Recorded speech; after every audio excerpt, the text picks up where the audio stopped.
नमस्कार मु शुभ्रा मु आपको स्वागत करुँची मोर कुकिंग चैनल शुभ्रास कुकिंग मंत्र रे। तो आज मु आपंपाई गोटे स्नैक्स आइटम नहीं आसी जोटा कि हूँ बेबीकॉर्न पकोड़ा जोटा कि बहुत ही टेस्टी लगे खावाई कि आम एटा को इवनिंग स्नैक्स या घर को किए गेस्ट आसले आम सर्व कर। तो ये चलते देखा बेबीकॉर्न पकोड़ा कौन कौन दरकार।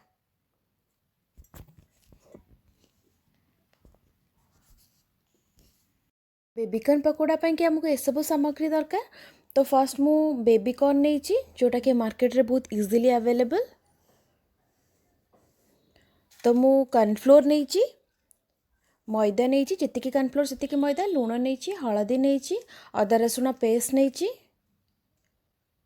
चाट मसला नहीं धनिया गुंड नहीं जीरा गुंड नहीं लंका गुंड नहीं आ कि गोलमरीच गुंड नहीं आउ आमर छाणिया कि अल्प किछि तेल नहीं।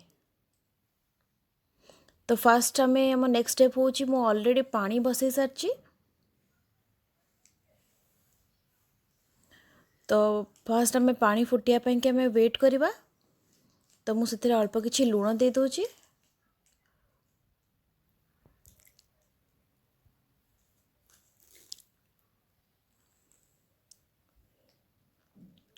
तो मुझे जी बेबीकॉर्न नहीं मुझे सबुजाक बेबीकॉर्न देदेवी ए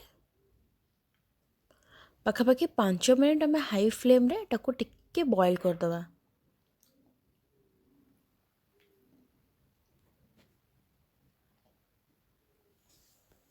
पाखापाखि 5 मिनट हो गलानी।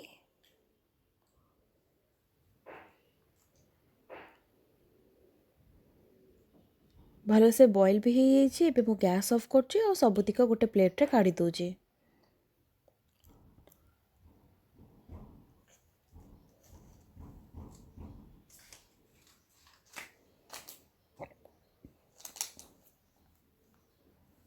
मु सबुतिक गोटे प्लेट रे काढ़ी दूची। तो ये आमर नेक्स्ट स्टेप को जीवा टिके ठंडा हवा को वेट करवा तापर आम नेक्स्ट स्टेप स्टार्ट करवा।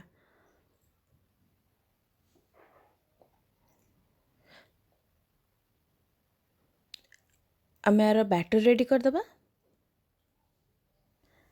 कॉर्नफ्लोर रही मुझे कॉर्नफ्लोर नेबी मुझे मैदा नेबी।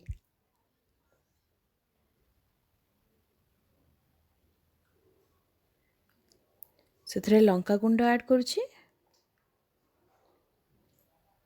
धनिया गुंड ऐड करुछि अदा रसुण पेस्ट ऐड करुछि पाखापाखि गोटे बड़ चामच जीरा गुंड मु सबू हाफ हाफ चामच नौची हलदी गुंड भी से हाफ चामच नौची गोलमरीच गुंड भी हाफ चामच नौची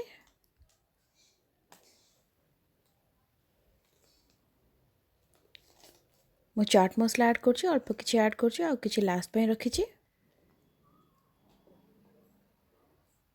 और सबुठुर मेन इंग्रेडिएंट्स होछि सॉल्ट। ए सॉल्ट ऐड करछि।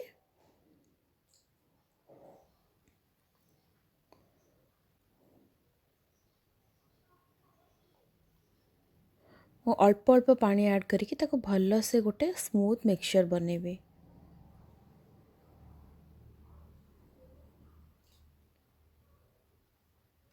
एक्चुअली एटा बेसी पतला भी हेनी कि बेसी गाढ़ भी हेनी।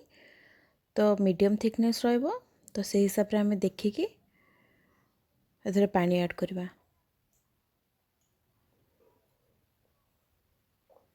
भल से फेंटी नबा जमती किछि बे लैम्स रहिबोनी।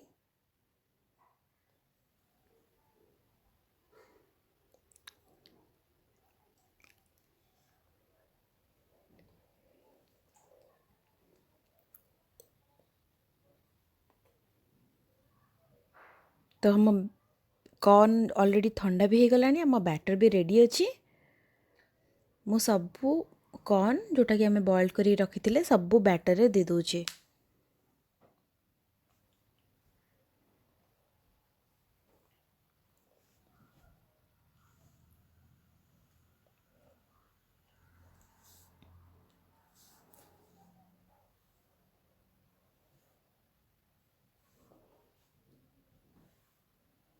पाखापाखि 5 मिनट मुझे रखीदेली 5 मिनट हो जाइए। ଏବେ ମୁଁ ତେଲ भी ऑलरेडी ମୁଁ बसई सारी कड़ाई रे तेल भी ऑलरेडी ताती जाइए। एबे मु गोटे गोटे ताको फ्राई करी। फ्लेम मोर हाई अच्छी।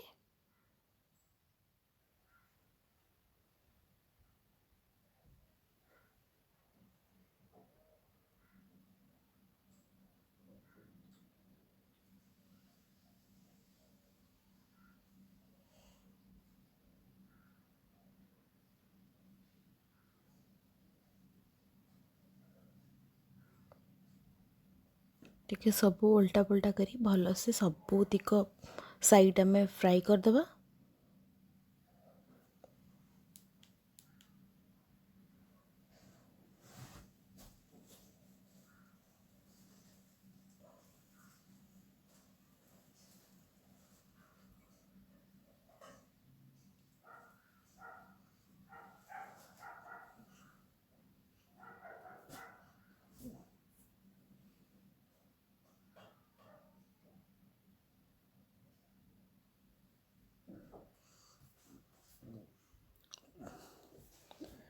तो ये पाखापाखि हो गला 5 ରୁ 7 मिनिट। आम बेबी कॉर्न्स गुड़ा भी बहुत बढ़िया से फ्राई हो जाइए। देखंतु पूरा केमती गोल्डन कलर ये सब।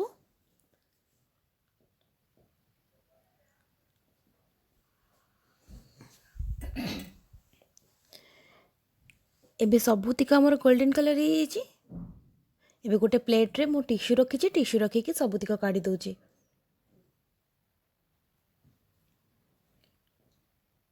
सबूतिक काढ़ी मु सेम प्रोसेस रे सबूतिक छाणीदेवी बेबी कॉर्न।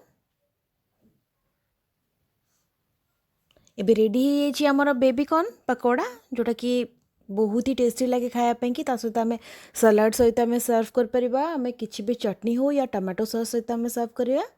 मु आशा करुँची वीडियोटी आपको बहुत भल लगी आप घरे निहाती ट्राए करूँ। आपको केमती लगुच आपंकर मतामत मत कमेंट सेक्शन में जनातु। Thank you.